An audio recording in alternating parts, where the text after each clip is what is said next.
Hello, everybody. Thanks for being here. Let me begin with a couple of items here. First, I have a readout of the President's call with Governor Brewer of Arizona earlier today, in which he expressed his concern for the citizens of Arizona who are dealing with multiple severe fires and to ensure that the governor has everything she needs. Beyond deploying liaisons to the Arizona Emergency Operations Center to help provide support to the state, FEMA has approved both of the requested fire management assistance grants to help respond, and the U.S. Forest Service has deployed more than 2,500 interagency firefighters to protect lives and property. The President told the governor that the administration will continue to support Arizona throughout the response to these fires. Second, I wanted to let you know that on June 13th, next Monday, the President will travel to Durham, North Carolina to meet with the Jobs and Competitiveness Council at the corporate and U.S. manufacturing headquarters of Cree, a leading manufacturer of energy-efficient LED lighting. The President will tour Cree's manufacturing facilities, deliver remarks, and meet with the Jobs Council to discuss initiatives and policies to spur economic growth, promote job creation, and accelerate hiring across the nation. And with a final note here, the first family will spend this coming weekend at Camp David. They will depart on Friday afternoon and return on Sunday. Those are my announcements.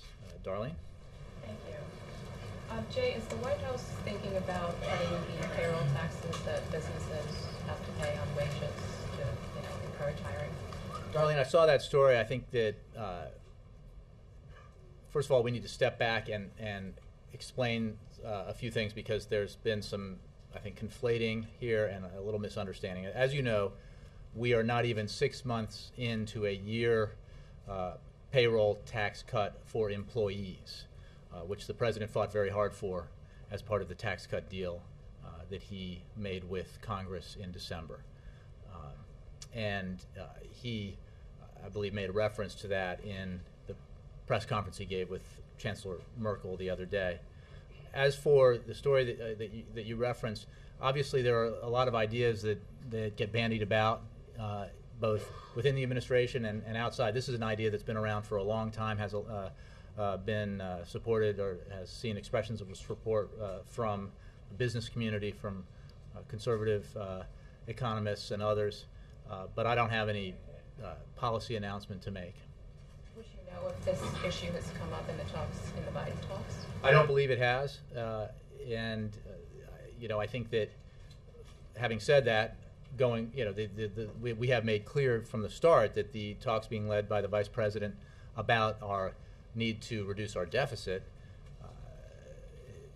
will allow everything to be on the table. But the starting point for our side has always been the President's proposal for deficit reduction, $4 trillion over 10 to 12 years, a balanced approach that looks at all the drivers and takes into consideration all the drivers of our deficits and long-term debt, including obviously non-defense discretionary spending, defense spending, entitlements, and tax expenditures. And obviously the other partners in those negotiations have brought other ideas to the table. Separately, you talked about the trip Monday to North Carolina. Can you say anything about the substance of what the President is going to be doing in Puerto Rico the day after? I don't have anything on that for you now. I'm sure we'll have more to say about further travel down the road. Thank you. Yes. You mentioned the Biden talks that are going on today. The Republicans seem to be holding firm to their demand for more than $2 trillion in reductions in order for them to agree to raising the debt ceiling. Is the message from the administration that $2 trillion is just too much and too fast, and under the current economic circumstances, the President put on the table. Deal have to be something significantly less? The President put on the table a proposal for $4 trillion in deficit reduction over 10 to 12 years. So, I'm not. That's what we brought to these talks, and we remain optimistic that common ground can be found, that enough common ground can be found in these negotiations for a significant deficit reduction package. I'm not going to negotiate the size of that from here. We've tried pretty hard to allow those talks and the content of those talks and the progress those talks have been making, any specifics about it, to be kept within the room. So, we are committed to serious deficit reduction in a balanced way that doesn't, at a time when we are continuing to emerge from the worst recession since the Great Depression, it is very important that we do nothing to set us back in terms of economic growth and job creation. There's obviously, that's the paramount concern of the president, and I think, generally speaking, of everyone in that room, that deficit reduction and getting our long-term debt under control is not an esoteric exercise. It is not, these are not goals that are somehow worthy unto themselves, because the point here is to do the right things by our economy so that we create the kind of confidence that allows for more job creation and more growth. That's our approach. And we are also quite confident that Congress will vote to raise the debt ceiling. As I've said before, this is not a matter of spending. This is a matter of the United States meeting its obligations, not defaulting on its obligations. And I think it's clear, it's been made clear to everyone involved in this discussion that there really is no alternative to raising the debt ceiling. That will be done. We are pursuing both within the same time frame, and we believe both, one will definitely must happen, raising the debt ceiling, and we are confident that an agreement can be reached on deficit reduction within the same time frame. Okay.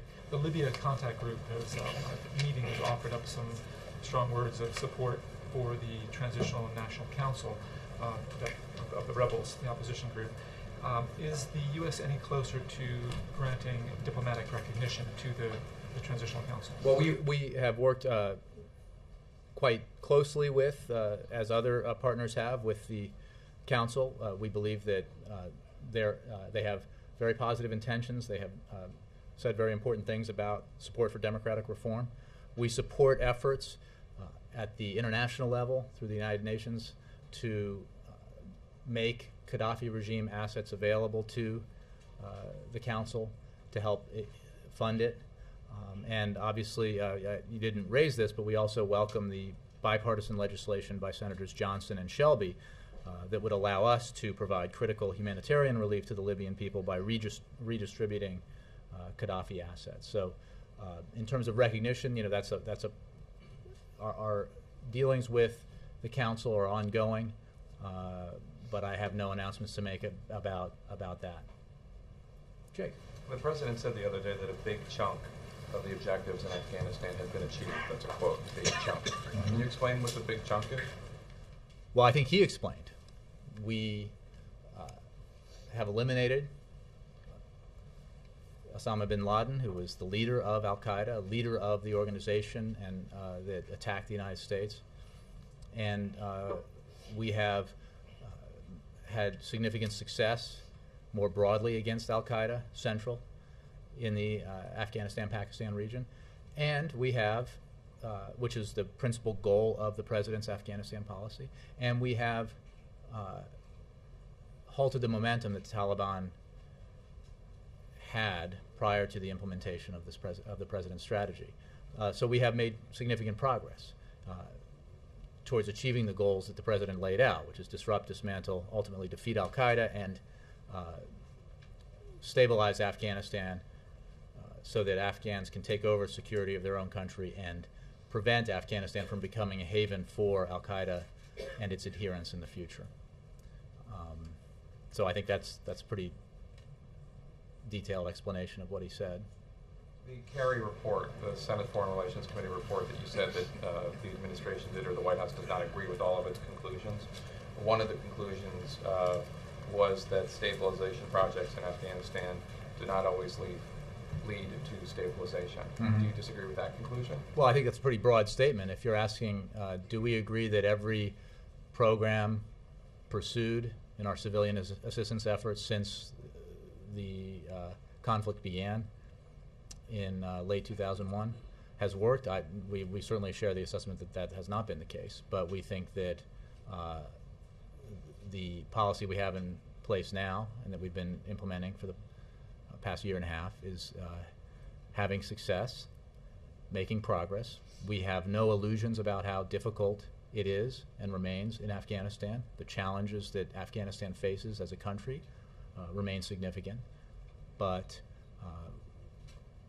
we believe it is in our national security interest to pursue and implement the policy that the President laid out in December of 2009.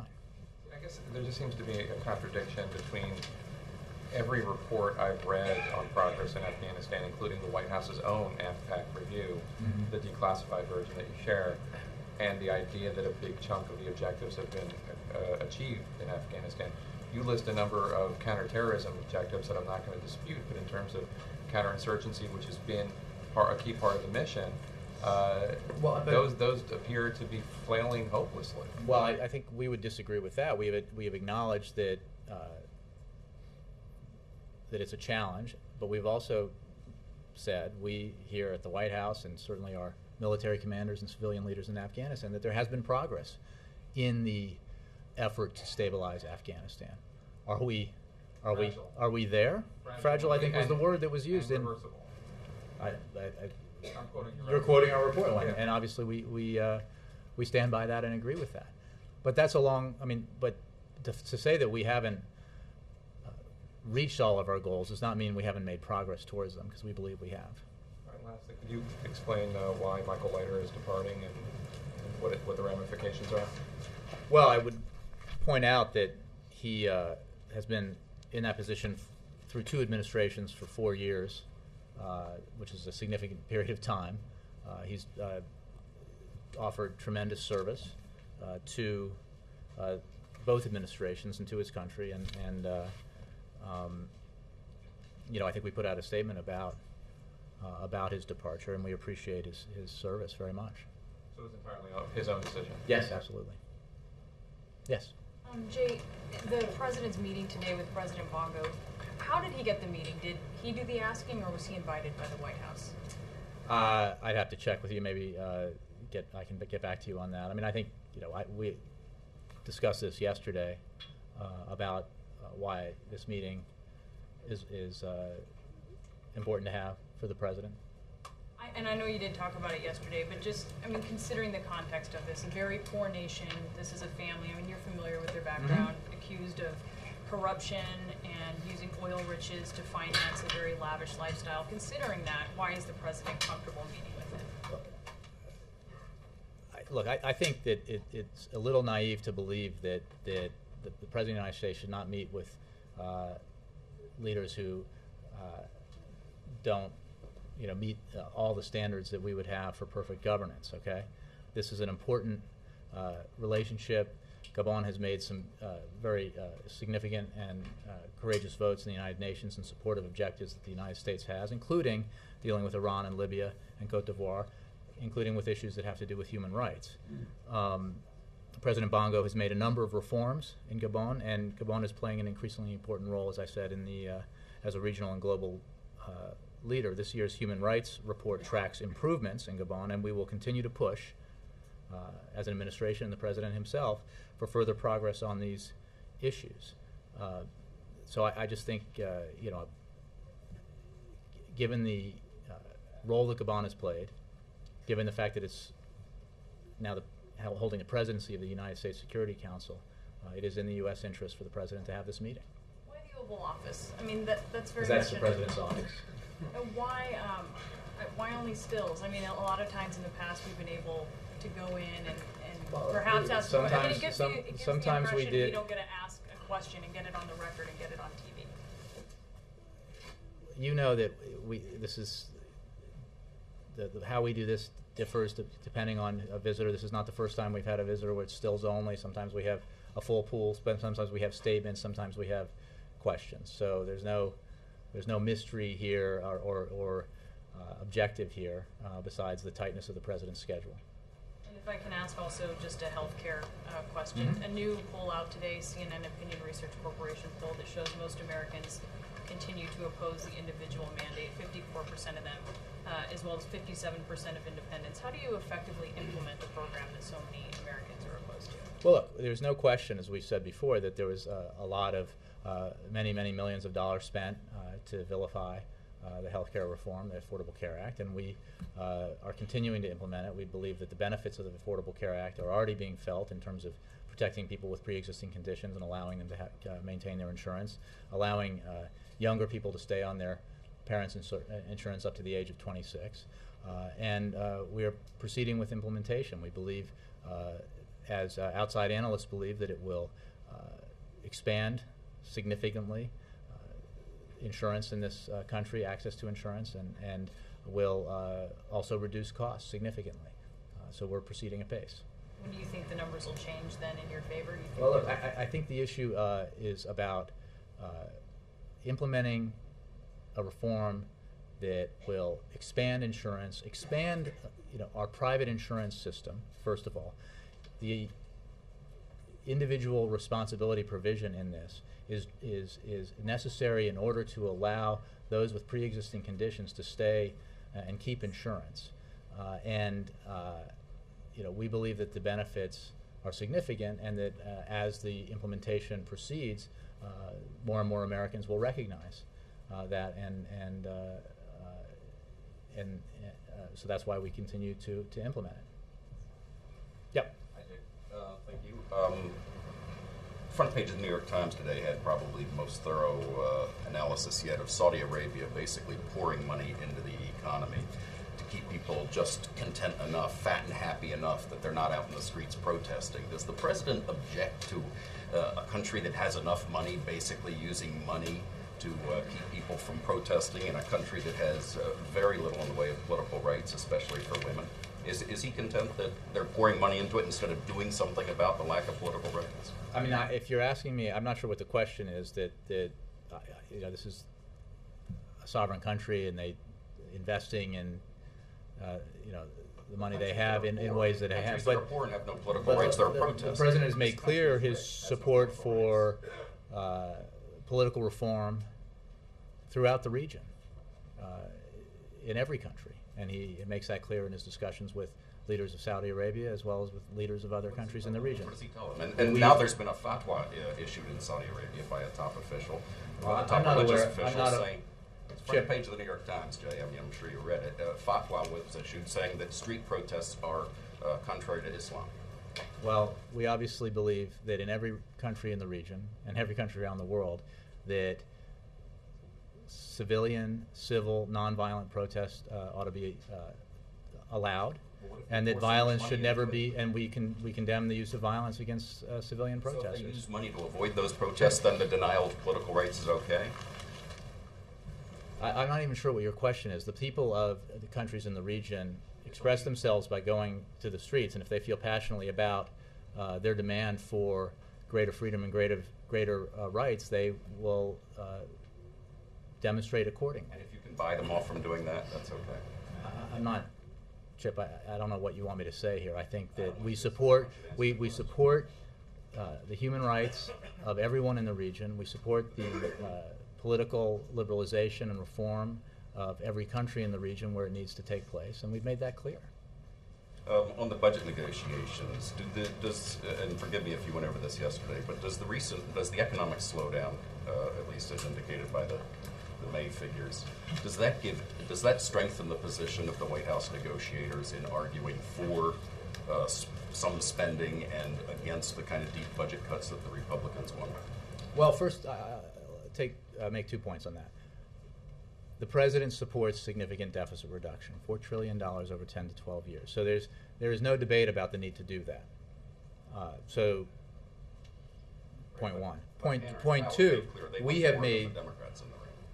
Well, they want more spending cuts. I mean, if you're asking about, well, I mean, again, setting aside what's going on in the room, because we haven't commented about any specifics of the negotiations. Obviously, the Republican proposal has deeper spending cuts in order to pay for significant tax cuts. The overall deficit reduction is the same, because we don't believe that you need to change Medicare, end it as we know it, in order to that you can reform entitlements in a way that protects our commitment to seniors and protects the Medicare program, because we don't need to fund expansive tax cuts for wealthy Americans. That is not the time to do it, because that contributes to our deficit. One of the reasons why we have a deficit as significant as we do is because of the unfunded, unpaid for tax cuts of the previous administration. So to go to your other point, I think that we have always taken the approach, and I've made it clear here, the president has made it clear, and others have, that the actions we take to reduce the deficit, if we do it in the right way, will be positive for economic growth. It will create confidence that we have our fiscal house in order. But we must not do anything that would arrest the positive growth that we've seen, arrest the growth in job creation that we've seen. And we must also do it in a way that allows us to continue to invest in areas that will create the kind of economic foundation that we need to compete in the 21st century, in education, infrastructure, innovation. So, I mean, that's a comprehensive way of answering your question that we believe that we have to take a balanced approach and that we need to continue to invest in areas that allow us to grow and compete in the midterm and long term. Last question. Before the Vice President goes up for a meeting like this, does he sit down and get instructions from the President?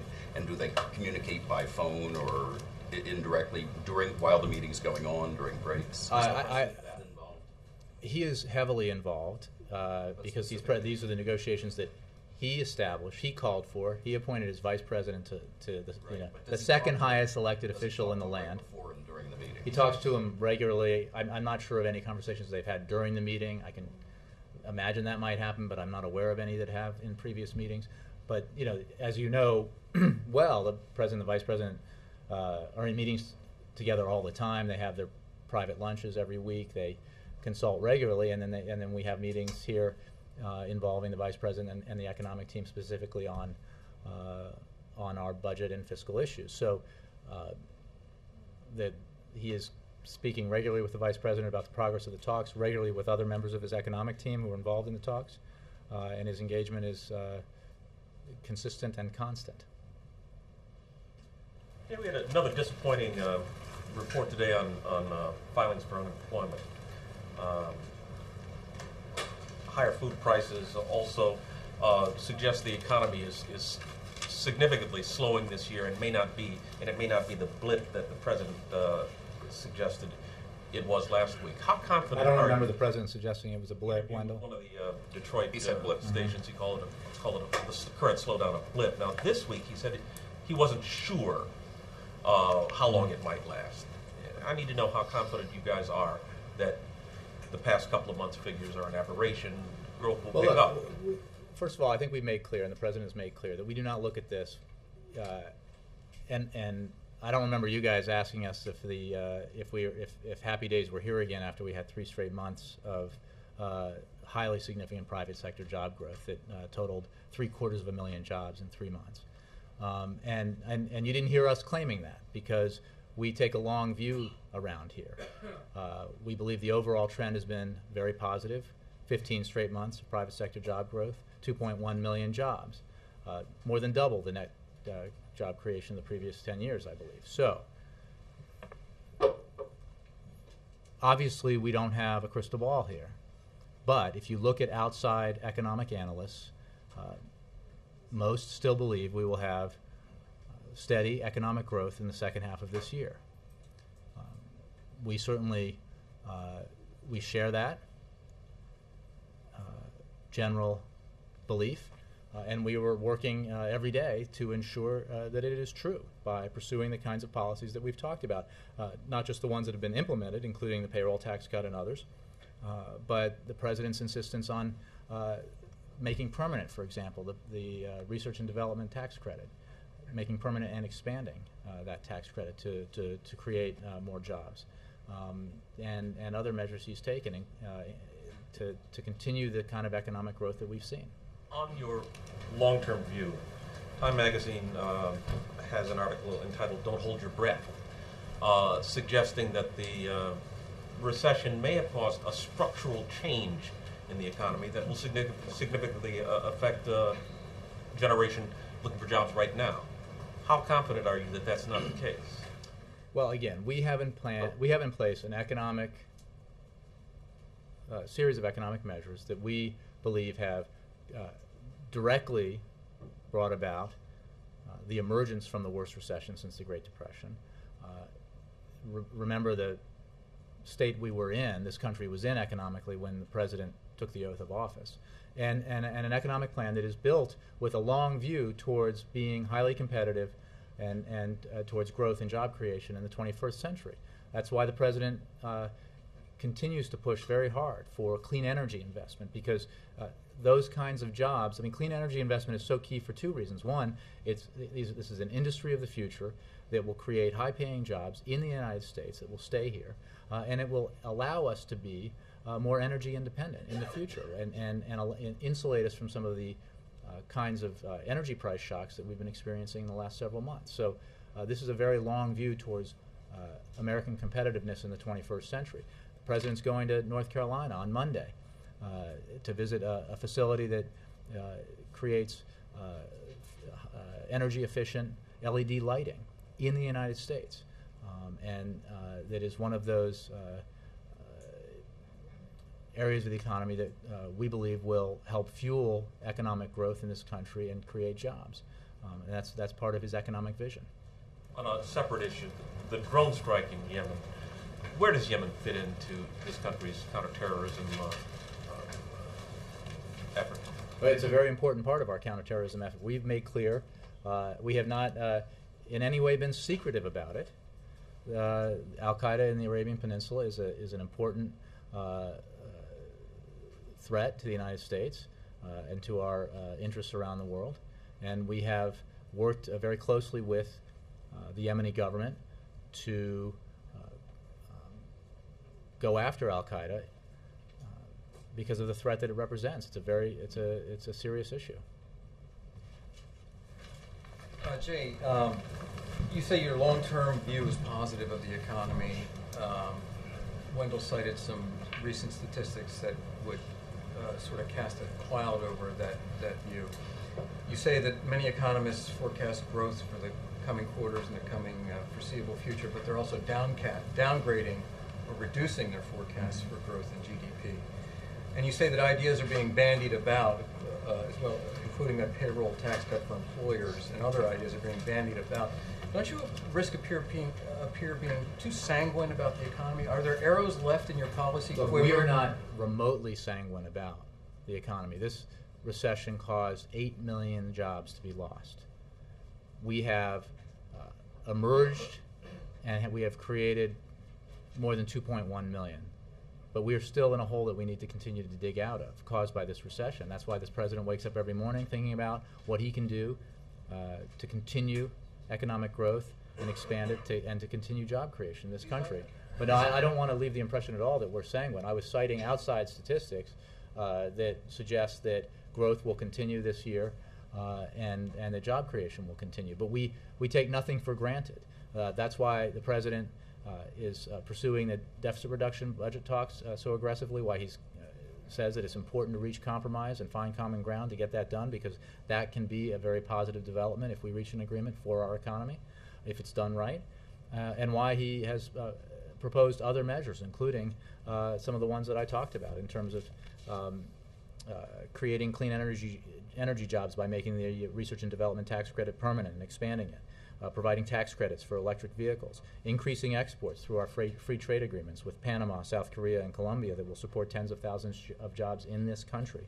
And then obviously his infrastructure plan that he supports, improving our roads, rails, and runways, which is again a twofer, kind of like investing in clean energy, right?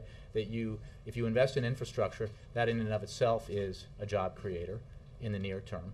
But creating the kind of infrastructure foundation we need for the 21st century allows us to be more competitive globally. So these are, he is not resting at all, and we are not the least bit sanguine. Okay, change the subject. Iraq. The president has said in a number of speeches, including political speeches and fundraisers, to much applause, that he has led a policy that will lead to the withdrawal of American troops from Iraq this year.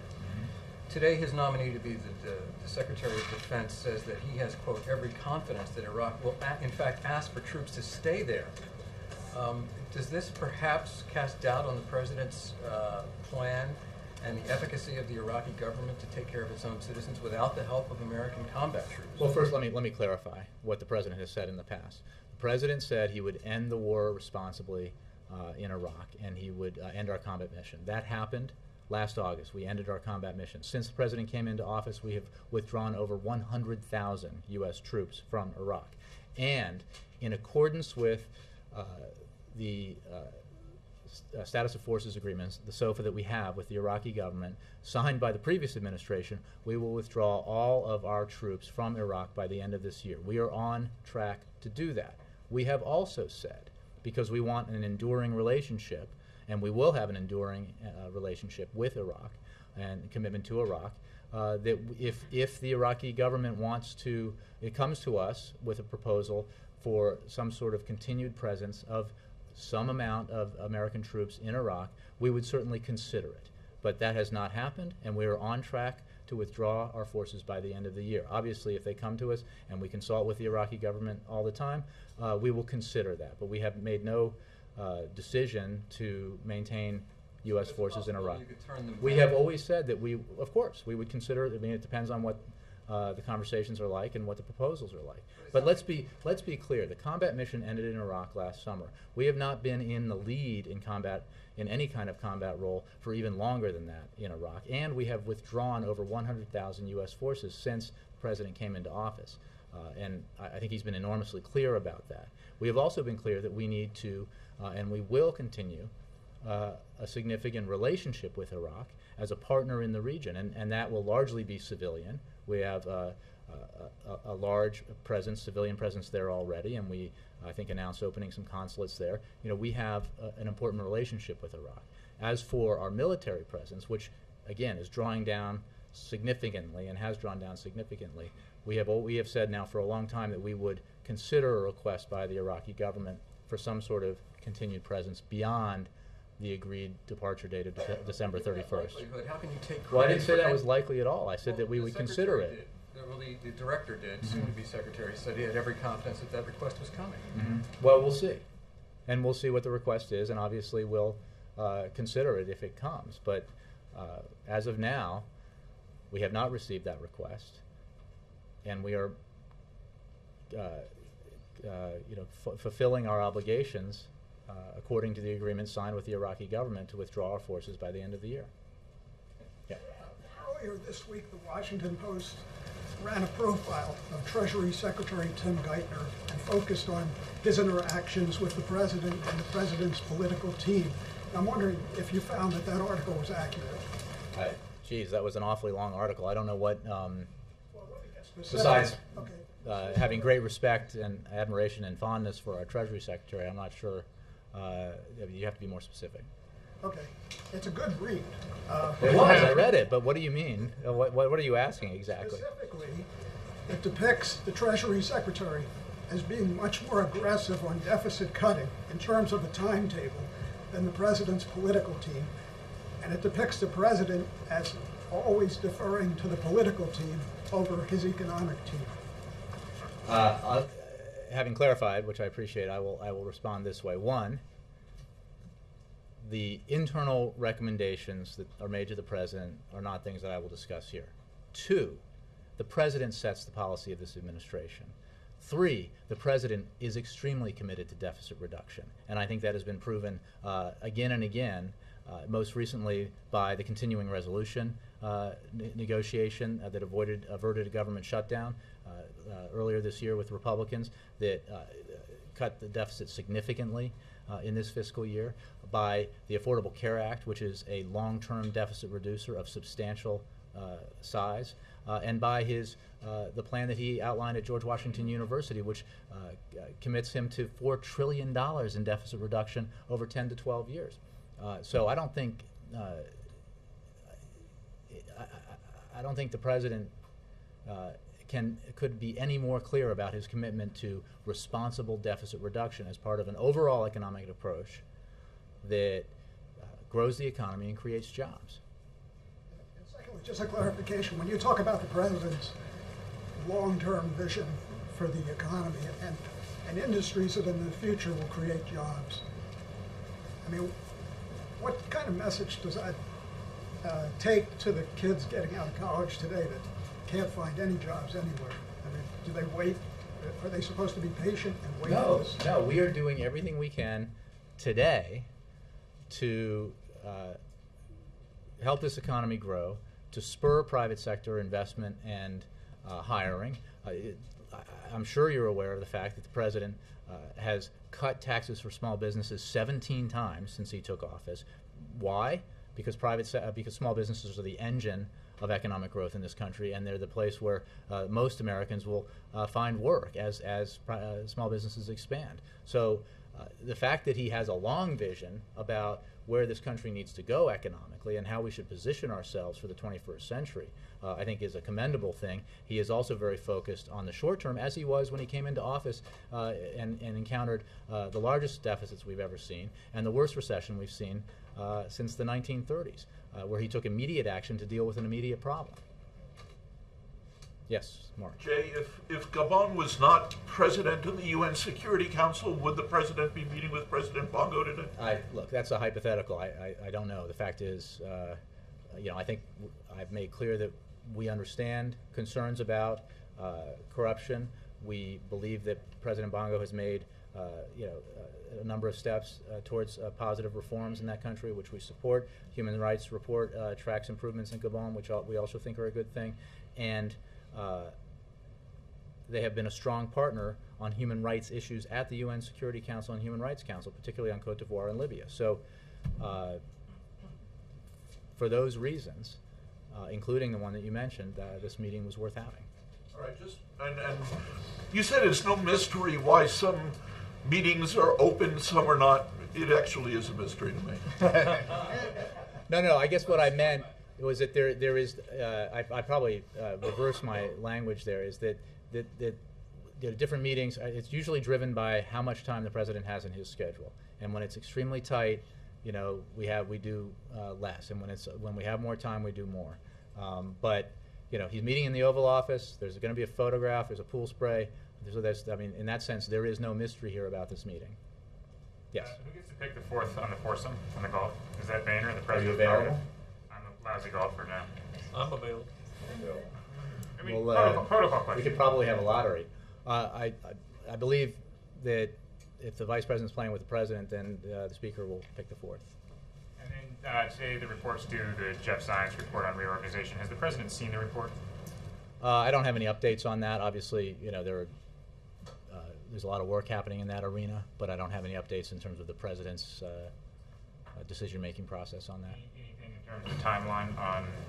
Nothing new.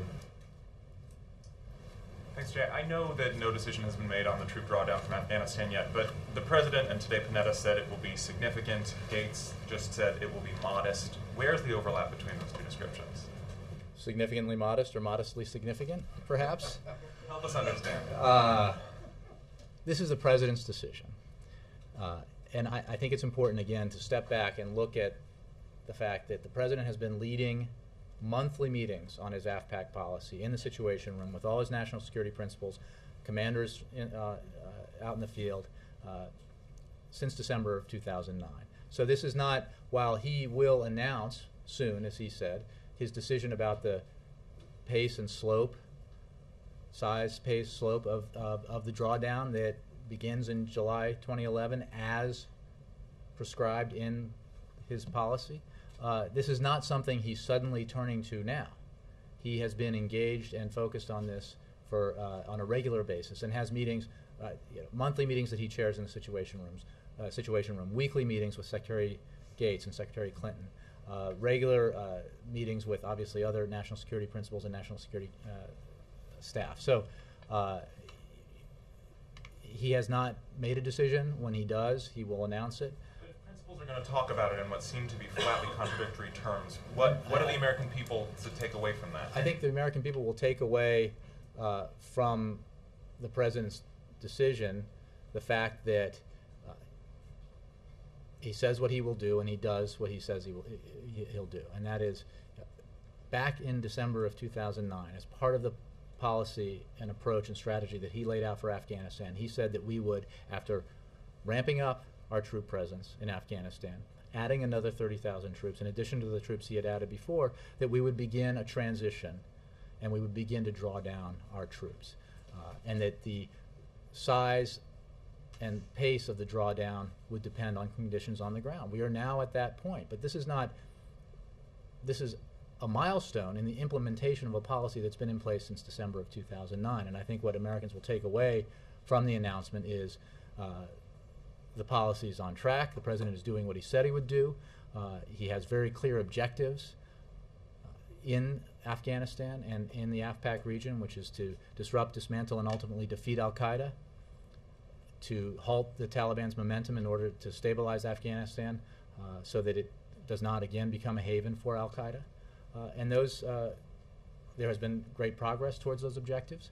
But this is a policy. Remember that, as articulated by NATO in Lisbon, that the transition to Afghan lead continues through 2014, at which point Afghans will have full lead over security. That transition process, therefore, will take place over a fair amount of time. Scott. Thanks, Jay. Senator Kerry, since Osama bin Laden's killing, has said a couple of things about the policy. Right after his death, $10 billion a month is entirely too much to be spending on this. Yesterday, the report came out very critical of the aid part of it. And he used the opportunity of Ambassador Crocker's hearing yesterday to again say the whole policy, strategy, in the terms we're using, needs to be rethought. What would you say to that? Well, I have not read the transcript or focused in detail on what Senator Kerry said yesterday, if that's what, in the Crocker hearing.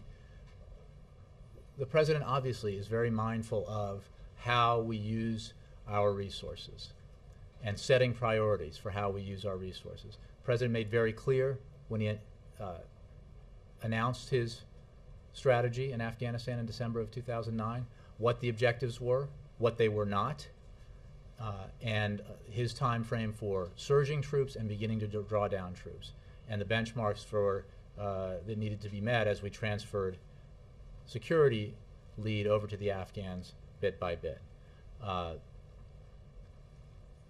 The fact is that we believe we are making progress. This is obviously a tough situation. Afghanistan is faces a lot of challenges as a country. But as the President said the other day, we have achieved some important goals, including eliminating Osama bin Laden, including the success we've had against al-Qaeda in the region, including halting the Taliban's momentum.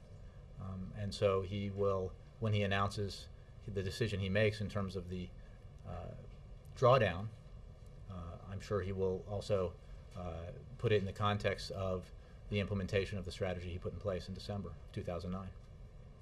Helene? No? Yes, sir. Thank you, Jay.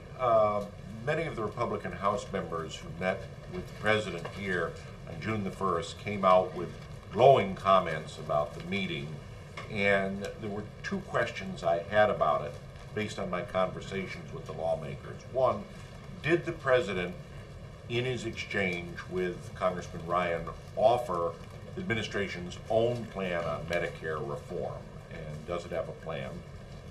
He did not offer a plan on Medicare reform in that meeting, no.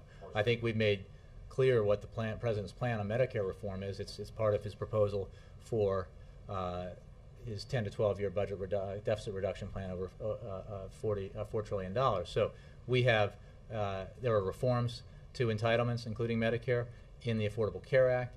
There are more reforms that strengthen and improve Medicare in the proposal he's put forward for his long-term deficit reduction plan. Right. And the other question I had was, at one point in the meeting, sources said, Congresswoman Shelley Moore Capito of West Virginia made a case for medical liability reform and said to the President, try it, I think you'll like it. He is quoted as saying, I'm in, I'm for it. Is that accurate? Does he Well, favor I'm not going to comment on, exchanges or word-for-word quotations. I think the President has articulated a position on that in the past, and I think it remains, but I don't have a comment on that exchange. So he favors medical liability Well, I think reform. he has laid out what he favors in that arena in the past. Jay, can I just ask you real quick No, what you I'm meant by going to jump around, Keith, if I could. I've been calling on you a lot lately, and I'll get back to you. Yeah. Briefly on the deficit talks today, is there a way to quantify whether they've reached a halfway point or how many $1 trillion out of the $4 that the President has proposed over 10 to 12 years? Has the President given a quantitative assessment of how the talks are going? Well, I think he's given a very detailed assessment of how the talks are going. and I'm sure that numbers are discussed. I know that numbers are discussed in the assessments that he's given, but they won't be discussed from here by me. Does the Vice President bring in some of those balancing elements that the President talks about, where it's not actually deficit cutting, but it's spending that he feels is productive? Are there spending items on the table as well that the President's introducing, or revenue? Absolutely. We have made clear that everything is on the table, that our approach, as outlined by the President in his speech at George Washington University, includes spending cuts to non-defense discretionary spending. It includes savings in defense spending. It includes savings out of the tax code, as well as savings out of entitlements. It also includes, again, deficit reduction is not a grand goal in and of itself. It serves a purpose here, which is to get our priorities in order and our fiscal house in order, precisely so we can do the things we need to do to ensure that the economy grows and to ensure that we create jobs so that every American who's looking for a job can find one. And that includes, as part of setting your priorities, cutting where you can, spending where you must. It includes investing in things like education, innovation, and infrastructure so that we can build the platform we need to build so that we can compete in the 21st century and win the future. Haven't done that in a while. Mr. Collinson. Does the US government have any information to corroborate the claims by Syrian refugees in Turkey that Iranian troops have been actively firing on Syrian protests? I don't have anything I can say from here about that. Yes, Kristen. The President's message on the economy has pretty consistently been that recovery takes time, there will be bumps along the road. Do you expect him to retool this message given the fact that unemployment is at 9.1%? Well, unemployment has been high since he took office, and we have worked aggressively to create jobs and bring down unemployment. I don't think if the message, as you described it, that we are still emerging from the worst recession since the Great Depression, that there will be days with bad economic data and there'll be days with surprisingly good economic data, as there has been recently. So I think the message has been consistent and will continue to be. So I don't expect a change. Also, does he have any reaction to Al Qaeda's #2 coming out yesterday with a tape eulogizing the death of Osama bin Laden?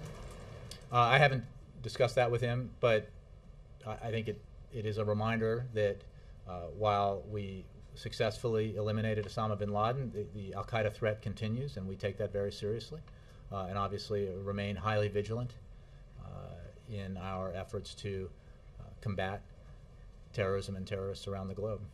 Macarena? Yeah. Yes, the Alabama immigration law that has been signed today is much harsher in some respects than Arizona.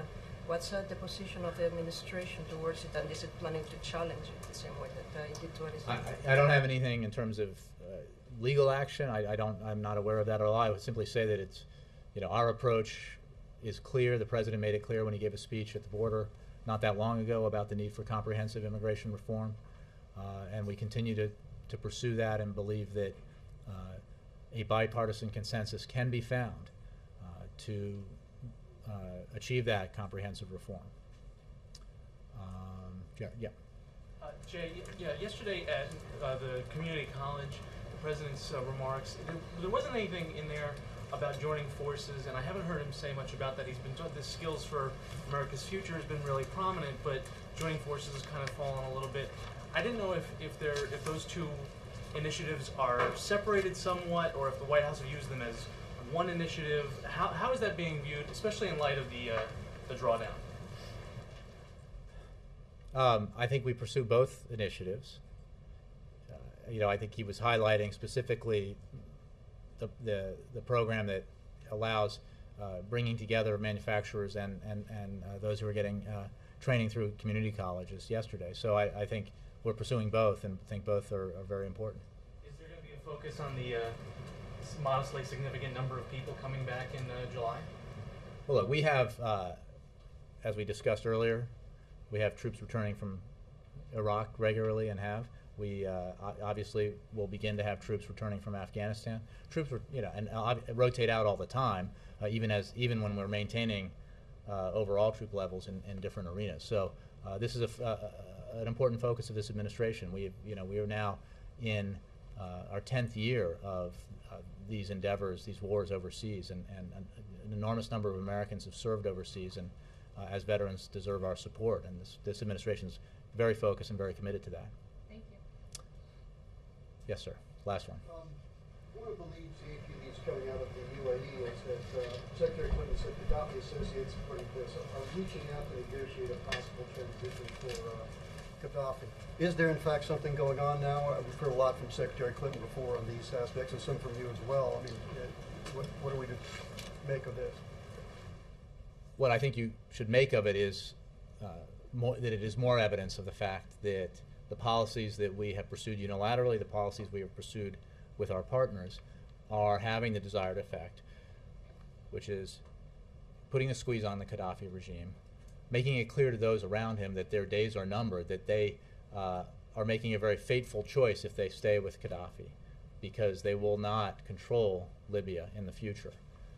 And we've seen a number of defections, and I believe, I'm not trying to hint at any news here, but I'm confident there'll be more, because the United States and our partners remain committed to the policies that we've been implementing now for a number of months. Thanks very much.